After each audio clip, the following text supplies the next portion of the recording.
Okay, here's number 15 from Paper 1, 2014.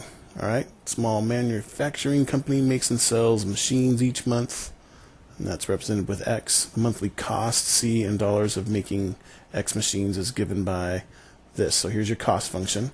Monthly income, I, in dollars obtained by selling machines is this, so your income function. P of X is the monthly profit obtained by selling X machines. Okay, find P of X.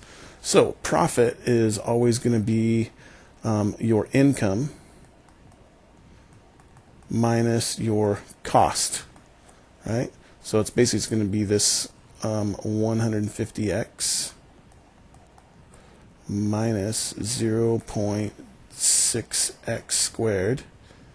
Okay, and then we're going to subtract off our costs, so this entire thing here, so parentheses 2600 plus 0.4x squared,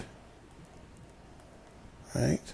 So we're going to want to simplify that to get an actual good formula here. So P of X equals that. So let's do this. We got 150x minus 0.6x squared. And then distribute that negative through to both parts. 2600 minus 0.0, oops, not 0.4, but 0.4 x squared. Okay, so if we simplify that here, I'm going to do that down here, we will get P of X equals, let's see, negative 0.6 squared plus negative 0.4 squared is negative 1x squared, or just negative x squared, plus 150x minus 2600. Okay, so there's A. Okay, part B, find the number of machines that should be made and sold each month to maximize P of X. So again, whenever they're talking about maximums and minimums for costs of things, and we're pretty much thinking, okay, this is going to be a parabola, obviously negative x squared, so it's going to look something like that, right? And if we're looking to maximize our profit, that's going to be this point right here, right? That's going to be, so we're going to want to find that x value right here for our maximum piece. So easiest way to do that is use our equation of axis of symmetry. So axis of symmetry equals negative b over 2a. And if you happen to forget that, remember that's just all, it's just everything without the, I think it's the radicand, is that what you call it? Or I guess that's what's under the radical. But anyway, this is, it's just everything for the quadratic equation except for the radical, right? Negative b plus or minus square root, blah, blah, blah, blah, all over 2a, so it's just that part.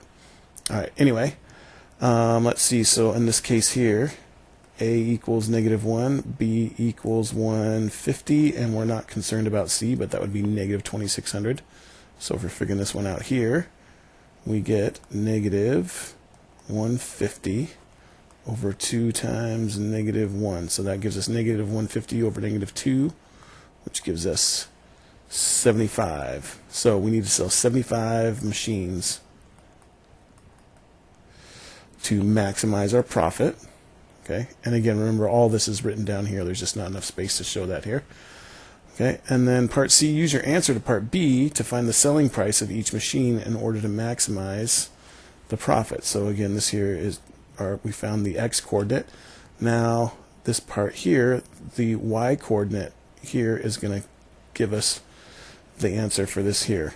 Okay, so the price of each machine in order to maximize. Now it's not going to actually give us the price of each machine, but it's going to give us, if we make 75, it'll tell us the total profit. So we'll just need to make sure that we remember to divide our answer by 75 to figure out the price of each machine. And again, nicely, IB bold faces this to help you remember. It's like, okay, don't give us the total profit, but the profit for each machine. Okay, so let's plug this 75 back in to our function here, right? This is our total. Okay, let's see. I'm just making sure this total selling price, in order to maximize 75 here, Now here's the tricky part. It says to find the selling price of each machine in order to maximize our profits. So we have to plug it in here to our income function. All right, so I of 75 equals 150 times 75 minus 0.6 times 75 squared.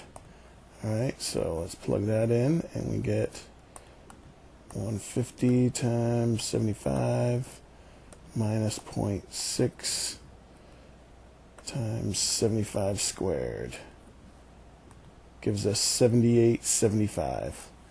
So the income 78.75. So that's the total income.